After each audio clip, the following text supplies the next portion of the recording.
500 kilo ਕਿਹਾ ਜੀ 500 ਮੈਂ ਮੋਇਆ ਲੈ 500 ਲਾਓ ਹੁੰਦਾ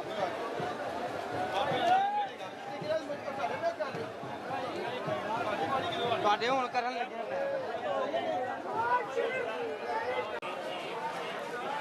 ਓਏ ਆਇਓ ਭਾਈ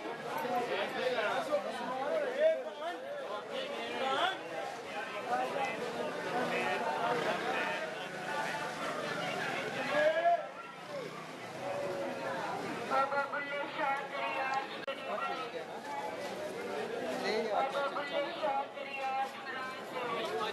ਬਾਬਾ ਬੁੱਲੇ ਸ਼ਾਹ ਇਹਨੇ ਕਿਤਾ ਮਜ਼ਾਕ ਕੀਲ एक जड़ से मार ली दूसरी जड़ से मार ली क्या मार देते ना 350 इधर ही मारी पूरा इधर टॉप पे वो तो कितने की है कौन सी है भाई बताना ये 250 रुपए की है इसके अंदर बैन है इधर बाहर नहीं जा रहे बाहर में जा रहे हैं बाहर में मैं कहता बाहर नहीं जा रहे